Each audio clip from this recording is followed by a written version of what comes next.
Один из самых, наверное, уютных отелей, в которых я жил когда-либо. Это почти 600 рублей за килограмм. Давайте пиво найдем. Куда ушли мои деньги, мои доллары? Ну, батя немного помог просто. Вау, как красиво. Диспропорциональные большие вагины – это признак могущества. Неожиданно. Неожиданно. Лима невероятно красивая. Если все красивые, то никто не красивый. Понимаете, в чем прикол? Паркету густо women, Руся. А здесь стоит девушка, нажимает на кнопки. А вот этого момента вообще не понял. Вчера вечером я заселился в этот отель в Лиме, и посмотрите, какой он уютный. Начиная с картин на стенах, деревянная мебель, все вот красиво обставлено, картины, деревянная мебель. Очень удобно, что есть микроволновка, там кофе. Вот я себе уже заварил кофейку, что-то с ним, правда, не очень.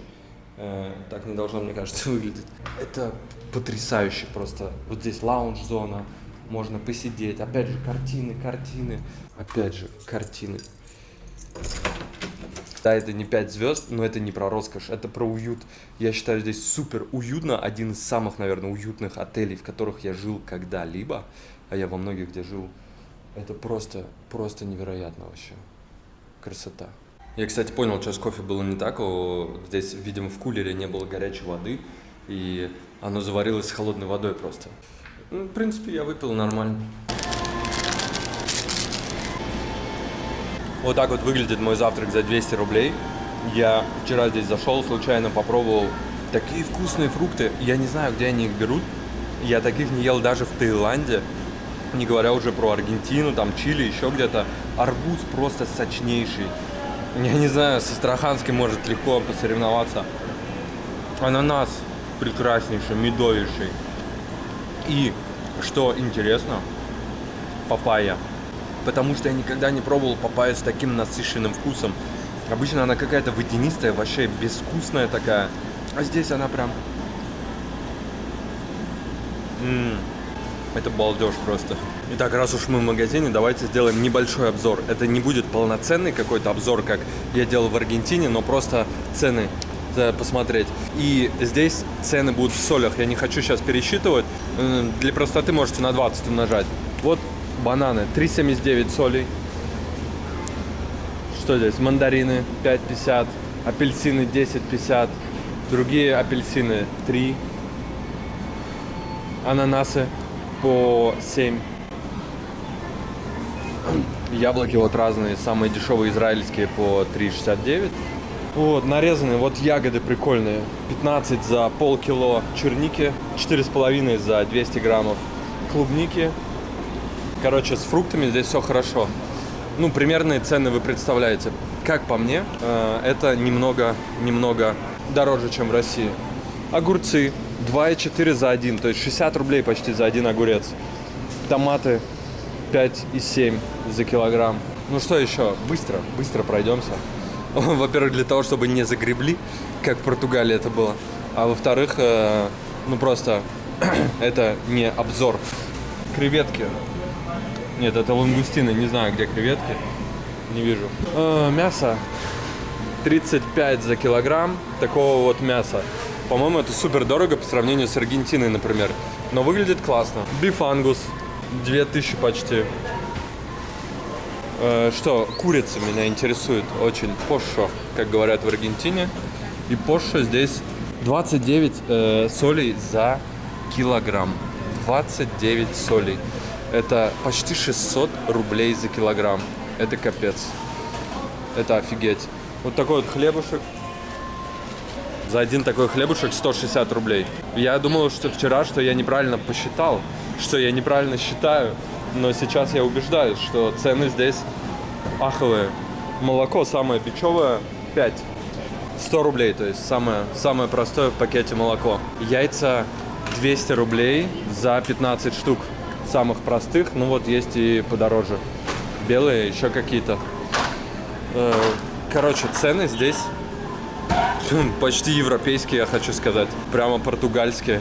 Но и магаз выглядит прекрасно. Куча всего есть. В Аргентине такого нет. Вот почему я скучаю в Европе, там, в России. по таким магазам. В Аргентине таких магазов нет. Причем это не как в пятерочке. Смотрите, классные яблоки, все красивое. Апельсины просто 1 к 1, смотрите. Давайте сейчас быстро еще посмотрим, сколько здесь бухлишка стоит в среднем. Так, что у нас здесь? Мартини, например, 55. Бакарди 50 примерно. Black Label 120, 150, 70 Red Label. Вино по 40, по 30 какое-то, видимо, не очень, так себе. По 50, 55. Ну, короче, порядок цен примерно вы понимаете, да? Как по мне, так это не дешево. Давайте пиво найдем. Pardon, señor, ¿dónde es cerveza? Cerveza, en la parte del fondo. Six pack 30, то есть 1 за 5. 150 рублей за корону. Это какой-то понтовый пивас, какой-то крафтовый, видимо. Какое-нибудь простое пиво есть? Вот местное, наверное, Кускена. 24 за 6, то есть 4 за штуку. Ну, в Аргентине намного дешевле. Намного дешевле. Вот по коле можете сравнить. 3 соля за пол-литра колы. Это 65 рублей. Не то чтобы это много, но, ребята, после Аргентины, после 30 рублей, это в 2 раза больше. Прикиньте, вы получаете вместо 50 тысяч, там, 100 тысяч. Или вместо, там, 500 тысяч, миллион. Это огромная разница. Ну, опять же, в Аргентине дешевле. Все это дешевле намного. При этом качество не намного хуже. Короче, вы поняли, да, куда лучше приезжать, употреблять, выпивать и так далее. Все делать не здесь, а в Аргентину, ребята. Прям очень дорого, но вчера я здесь был, и многие затаривались прям так нормально. Это значит, здесь должна быть средняя зарплата не такой уж и маленькой, потому что, ну, цены реально европейские. Вот. Ну, а мы тем временем идем гулять по Лиме.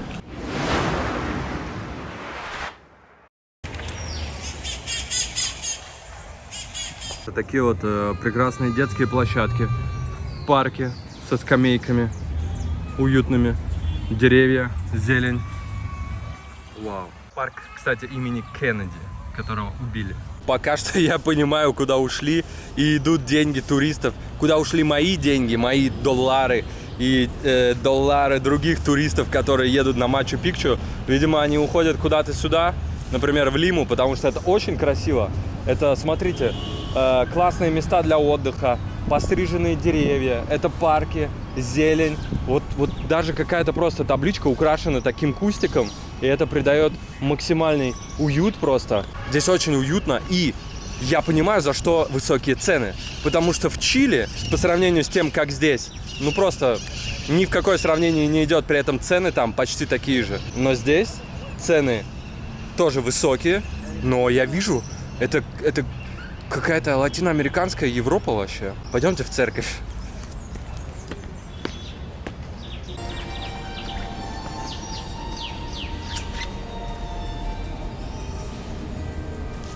Пока что у меня первое впечатление о Лиме самое положительное. Здесь классный город, мегаполис, здесь есть пандусы. Да, тачка. Непонятно, куда этот пандус идет, потому что тачка останавливается прямо перед ним. Но они есть. Здесь очень много парков. Красиво выглядят дома, много людей на улицах. Ну, вечером, наверное, это плюс.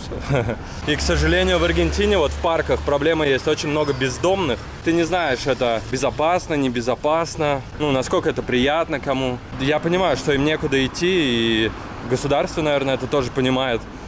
Вот, поэтому они там живут, их особо никто не трогает. Но от этого получается, что у обычных людей возникают сложности с парками. Вот, а здесь в парках я сейчас побывал, бездомных не видел. Парки замечательные просто. Сейчас иду еще в один парк. Куча кафешек. Вот если бы не супер-мега огромные цены, я бы, наверное, хотел бы здесь пожить какое-то время. Хотя я не знаю, сколько, например, может стоить здесь жилье. Было бы интересно посмотреть, сколько вот здесь может стоить жилье в аренду на месяц в каком-нибудь не самом плохом районе. Если это в пределах $600, но если это под 1000, то реально в Европе те же самые условия.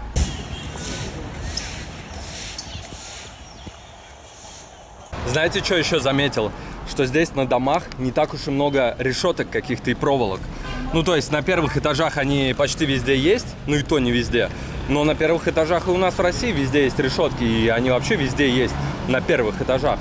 Но вот смотрите, забор вокруг дома, окей, но на нем нет никаких пик точеных, на нем нет проволоки под электричеством, как много где в Бразилии. В Бразилии, в Аргентине, ну просто все зарешочено вообще. О чем это говорит? Либо здесь ниже преступность, что, в общем-то, логично с такими-то ценами, либо... Я не думаю, что какой-то другой вариант. Ничего не либо. Просто здесь, видимо, ниже преступность. На улицах много новых тачек. Ездят Рейнджи, ездят BMW, ездят там Тойоты новые. В Боливии такого почти вообще не было. В Куско я вчера встретил одну единственную, ну, по крайней мере, обратил внимание на то, что, едет крутая тачка, ей там издалека уступали. А это была просто BMW какая-то, не самая новая. Это, опять же, говорит, видимо, о неплохой экономике Перу. Повезло, что у нее в стране есть одно из чудес света, да? Ну или вот здание. Новый дом. Может быть, там живут не самые бедные люди. И опять же, на заборе нет никаких проволок. И здесь нету. И окна не зарешочены. Это очень неожиданно увидеть в Латинской Америке. Короче, ребята, знайте, что Латинская Америка — это не только фавелы, но и, в общем-то, очень-очень-очень уютные города.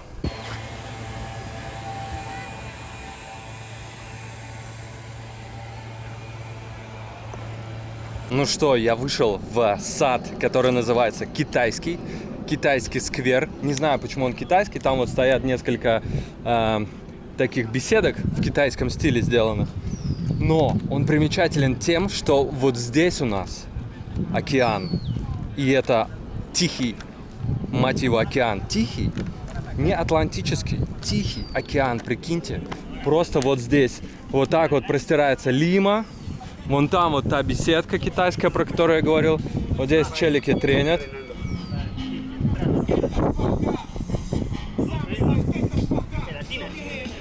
Вот так вот тренят. А здесь просто океан, ребята. Это тихий океан. Офигеть. Вау, как красиво. Смотрите, если идти примерно в ту сторону, двигаться в том направлении, то доберетесь до Австралии. Если вот в этом направлении вам повезет обойти все места в Юго-Восточной Азии, все острова, то вы доберетесь до Африки. Ну а если вот в этом примерно, то через много-много километров будет Россия, Владивосток, Амур, Хабаровск, Курилы. Вот туда, прикиньте, просто по прямой пилить.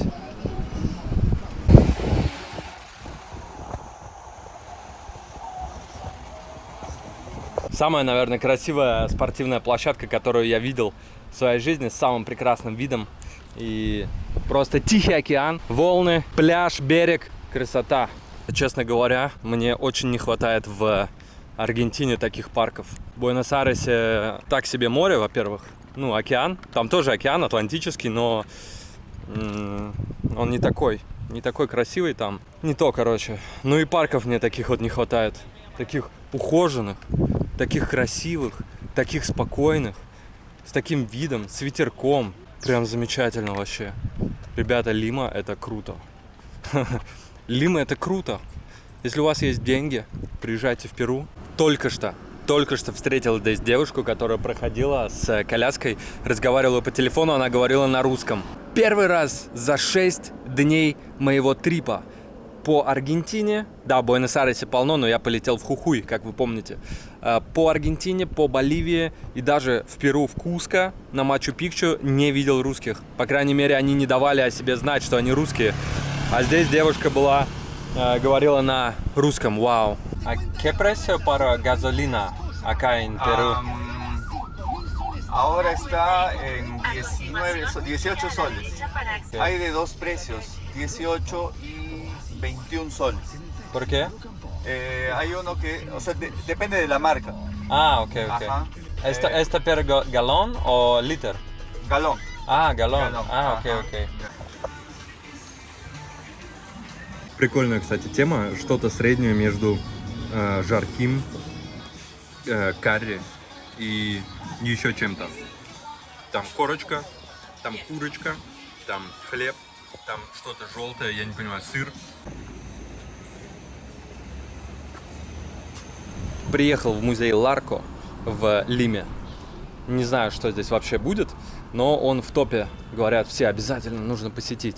Ну, пока что выглядит как красивый особняк с прекрасными цветами, зеленью и так далее. Hola, señores. Hola. Bienvenidos. Окей. Hacia la derecha. Gracias. Смотрите, сколько цветов везде. Вау, класс. Жара только здесь. Мне сейчас таксист сказал, что это время самое жаркое. Если в Аргентине сейчас уже осень, середина, наверное, осени, то здесь сейчас лето. Оказывается, вот этот чувак Рафаэль Ларко основал этот музей Ларко в 25 лет. Батя ему немного помог. Батя помог привести первую коллекцию, а он организатор музея. Ну, батя немного помог просто. Ну, батя тоже Ларко, я думаю, поэтому музей Ларко. Как же все-таки круто работала фантазия у людей, когда не было компьютеров, интернета и всего такого 1000 лет назад. Это просто... Надо же такие сосуды придумать. Как круто. Сейчас такого я не встречаю. Ну, ни в какой кафешке тебе не принесут вино или кофе или что угодно другое вот в таком. Смотрите, еще 1000 лет назад была такая туника в форме флага Украины. 1000 лет назад. Туника из перьев птиц.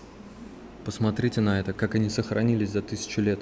Знаете, я вот сейчас здесь хожу и подумал, что а ведь изначально на Земле, когда людей еще не было, звуки издавались только животными, каким-то ветром да водой. В общем-то, все. Ну, там, каким-нибудь падением деревьев и все такое, но это более редко. Это сейчас вот есть куча колонок, там машины, музон. Можно легко включить, послушать. А раньше-то этого не было. А орган чувств у нас был для этого. То есть появление музыки вообще это довольно фундаментальная вещь, мне кажется. То есть если у нас есть какие-то рецепторы, они нуждаются в их раздражении. Да. А иначе они погибнут, а иначе зачем они есть? Правильно? Я сейчас подумал, можно и дальше тему развить. Если у нас есть какие-то чувства, они все нуждаются в раздражении. Ну, то есть в том, чтобы их испытывать. Чувства хорошего, плохого, вкусного, невкусного, и они все важны, судя по всему, потому что если ты не будешь когда-нибудь есть там невкусное, то ты не будешь знать, насколько вкусное это вкусное. Ну или вот пример из недавнего. Если останавливаться только в хороших отелях и не иметь никогда плохих, то ты просто не будешь ценить это. Ты не будешь знать, что такое хороший отель, что такое плохой отель. Потому что когда все хорошее, когда все сладкое, то ничего не сладкое. Если все красивые, то никто не красивый. Понимаете, в чем прикол?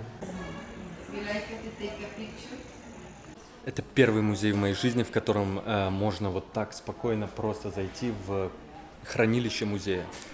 Здесь, смотрите, куча всяких этих кувшинов, куча всяких экспонатов.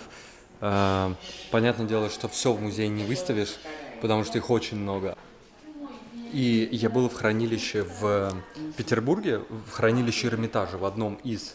И туда был вход просто по паспорту, там специальные двери, которые только сотрудники открывали. Ну, очень серьезно все.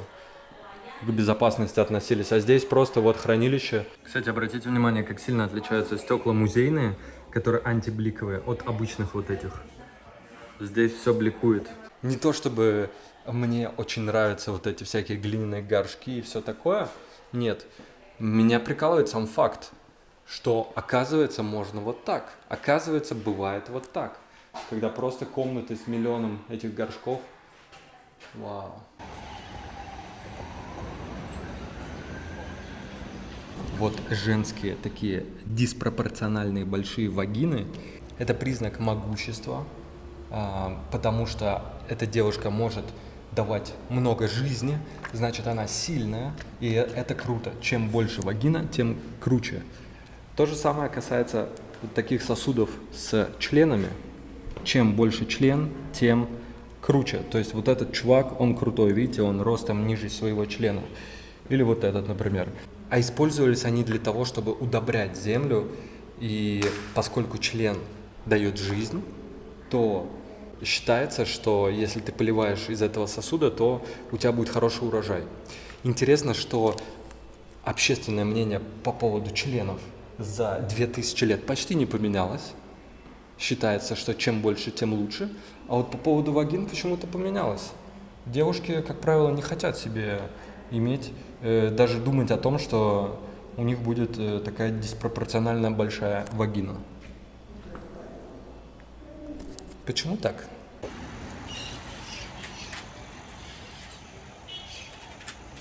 Что же еще продавать в музее, в котором несколько залов отведены под эротическую тематику? Магнит 800 рублей стоит. Теперь я уже не так уж и удивлен тем, что мне вчера открытку было отправить. Стоило 500 с лишним рублей. Дорогая страна, короче, Перу. Неожиданно. Неожиданно. Дороже, чем Бразилия. Я думаю, что даже дороже, чем Чили.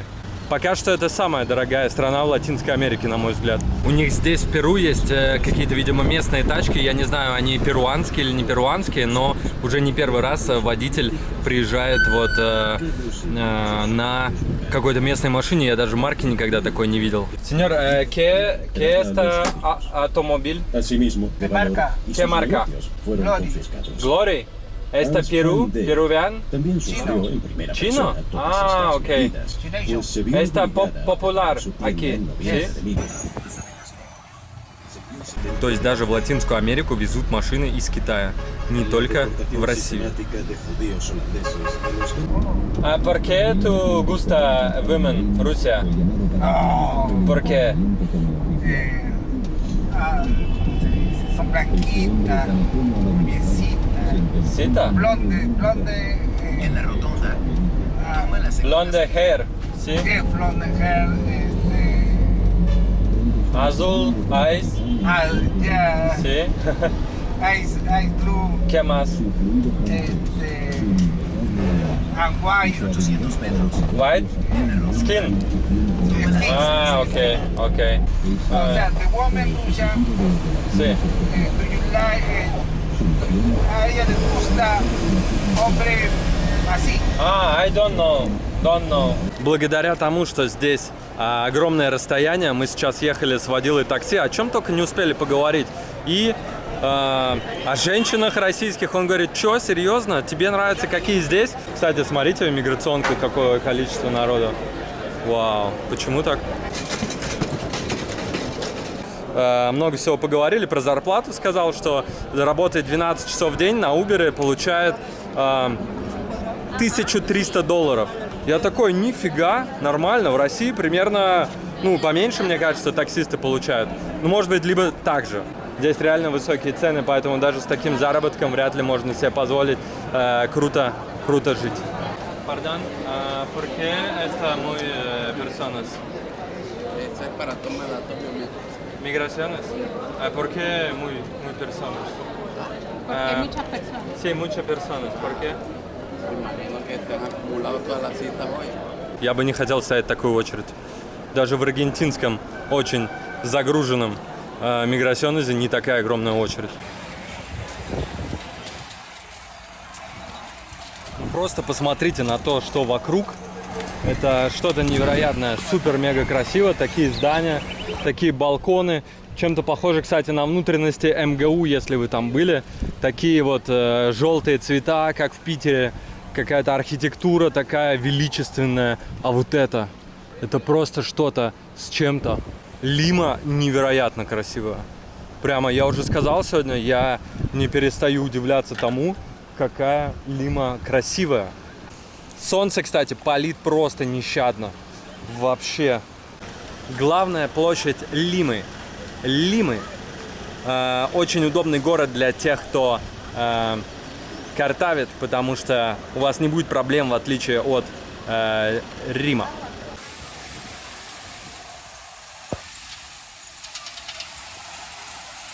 Почти нет бездомных, прямо единицы. В общем, люди одеты неплохо. Просто здесь чувствуется, что зарплаты больше. И понятно, что когда таксист сказал, что у него 1300, то у других, я думаю, тоже в этом же районе. Поэтому здесь зарплаты неплохие. И здесь уровень жизни явно выше. По крайней мере, в Лиме. А вот в этом некогда красивом доме видно, что он красивый. Видимо, не так давно был пожар, потому что верхние этажи все сгоревшие. Вот, но с ним ничего не делают, просто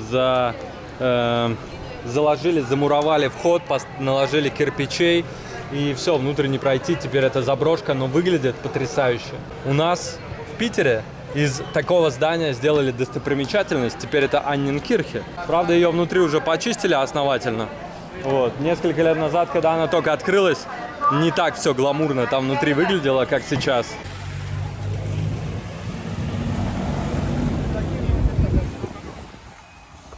Смотрите, за моей спиной вот люди в желтых жилетках с надписью $доллары и евро.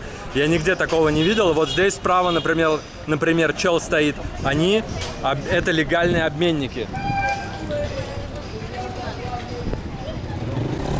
То есть это люди, кто обменивает деньги здесь легально.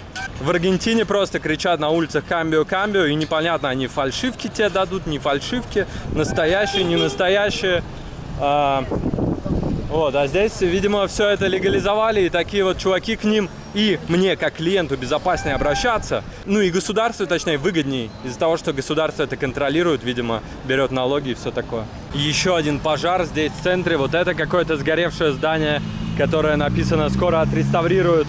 Вообще, здесь, в районе, который называется исторический центр, да и не только в нем, очень много красивых зданий. Очень много зданий колониальной архитектуры. О, смотрите, театр колонн, как в Буэнос-Айресе. Немного скучаю. Невероятно. Можно получить эстетический оргазм. О, Ленин.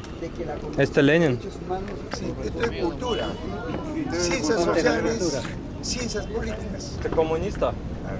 Hay de todo. Hay capitalismo, comunismo, socialismo, de todo hay, de todo. Ciencias sociales, por eso se dice. Не руссо. Руссо. Rusia, ahí está Vladimir Putin. Pero Vladimir Putin traicionó la revolución, o se alineó a la traición de Nikita Khrushchev. А это Путин, это bueno aquí o no? Pero... Sí, lo vemos bien porque defiende la cuestión estatal, defiende el estatal. Claro. Еще одно огороженное здание. Так вот, сейчас я спросил, Путин норм? Молодец. Они все закивали прям. И главный ответил, что да, и они закивали. Buenas tardes. Sí. No hay pases. No pases. Si puedes grabar, no hay un problema, graba, pero no puedes pasar, no puedes cruzar. А, cerrado? Sí, todo el perímetro. ¿No? А, окей. Ya, por favor. Pero foto posible? Sí, foto Окей. sí.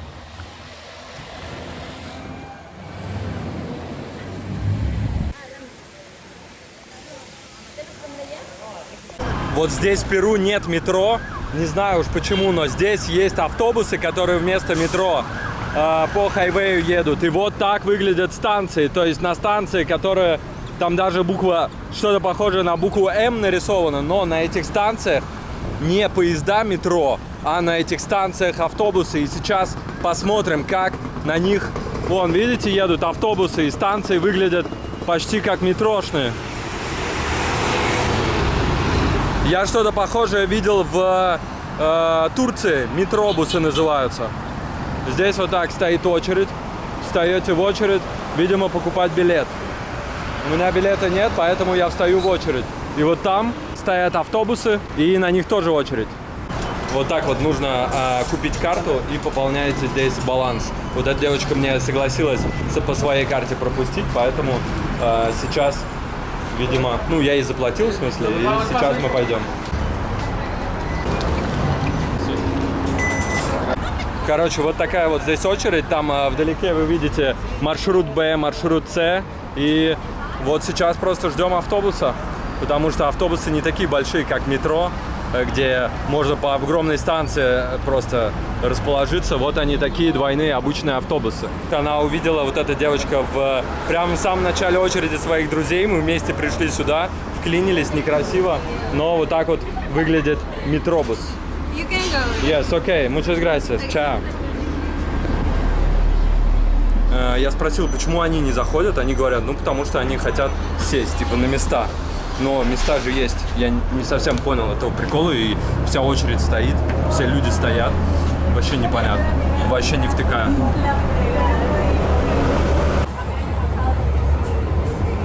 Жара здесь просто невероятная. Я не знаю, здесь что-нибудь слышали о кондиционерах вообще? У меня в отеле нет кондиционера, но там все продувается. Но в автобусе, чтобы не было кондиционера, это жесть. Здесь на улице плюс 40 почти днем. Слушайте, я сейчас подумал, а если люди на той станции стояли вот так в длинной очереди и подъезжало несколько автобусов, по крайней мере 2 при мне, и они не сели на них, и очередь совсем не продвинулась, то сколько бы я стоял, если бы мы вот так не обогнали очередь? И почему вообще такое происходит? Автобус был полупустой. Я вот этого момента вообще не понял. Все стоят в длиннющей очереди, подъезжает полупустой автобус, и они не заходят в него. Я спросил, почему, и девушка сказала, что она хочет сидя ехать. И это я понимаю. Я сам в метро катался, знаете, сначала одну станцию назад, потому что она конечная, и садился на место, чтобы не стоять. Но здесь-то были места. Так, что здесь у нас? А здесь у нас чистый Таиланд, или какой-нибудь Вьетнам, или Камбоджа. Ну, чисто Юго-Восточная Азия. Единственное отличие в том, что там на столах, на каждом столе стоит по инка-коле. Да? Hola, señora, gracias. На каждом столе по куче бутылок. Точнее, на каждом столе по бутылке инка-колы. И даже здесь инка-кола. Hola, señora. Baby? Milan Piqué. Milan. Milan Piqué, el hijo Hola. de Hola. Shakira y de Piqué. Ok. ¿Esta inca-cola? Coca-Cola. Aquí inca-cola? Gaseosas, heladas. ¿De qué país usted? Rusia. Rusia, sí. Putin. Me gusta. Bueno. Me encanta. Ok. Es mi favorito. Ok. Es mi favorito. Yo me casaría con él.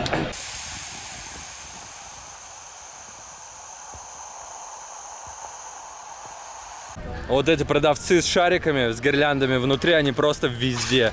Во всех странах мира одни и те же шарики, одни и те же гирлянды. Где они их берут? Где они их берут, просто скажите. Вот такие вот здесь фонтаны, смотрите, начиная от вообще самых маленьких фонтанов, каких-то непонятных лужиц, до заканчивая вот там большой, здесь не маленький. Вот, по-моему, этот самый большой фонтан. Конечно, с теми фонтанами, которые на ВДНХ, это вообще ни в какое сравнение не идет. Но симпатично. Текущая вода всегда красиво. Тем более, когда она подсвечивается, да? Посмотрим, что здесь будет. Через полчаса должно быть представление магическое. Спектакль.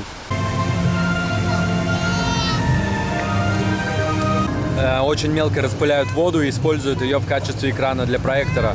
Показывают фильм о Перу.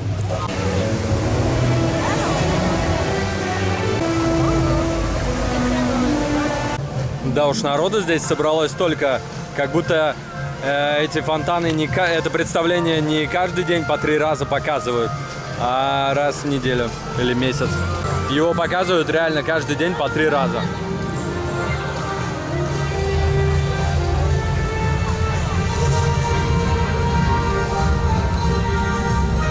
Короче, ну, средней руки анимация странная очень. Сюжета я не понял. Мне понравилось, в какой-то момент фонтаны начали бить струями не только вверх, как они били, но еще и немного вперед. Благодаря чему создался эффект объема, как будто 3D. Там еще чуваки бежали на тебя, на зрителя.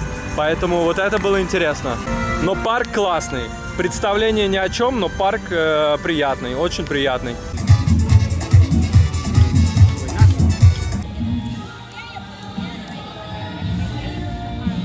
Вот здесь вот фонтан радужной любви, а вот здесь вот просто сердечки, любовь.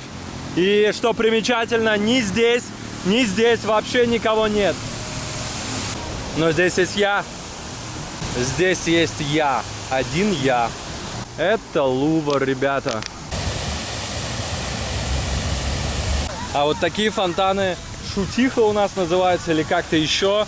Всегда в них купаются дети, все время бегают везде. В Питере, там, в других городах, где есть фонтаны. Это интернациональная штука. Единственное, что я не видел, чтобы у нас этим управляли вручную. А здесь стоит девушка, нажимает на кнопки, и дети рады. Прикольно. Она заменяет рандом. Лима чем-то похожа на Бангкок, знаете. Ну, взять тот же климат. В Бангкоке жара, постоянная влажность высокая. Но есть огромная разница между Бангкоком и Перу относительно климата. Она заключается, например, в том, что в Бангкоке во всех автобусах, во всех магазинах, везде просто, во всех 7-Eleven'ах, которые на каждом шагу разбросаны, есть кондиционеры. Кондиционеры включены, они выкручены на максимум мощности, они холодят реально.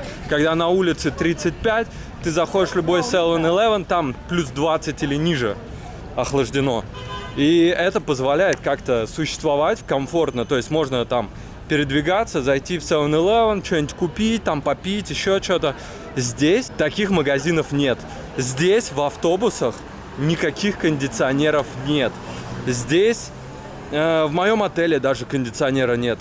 Хотя отель вот все хорошо, но кондиционера там нет.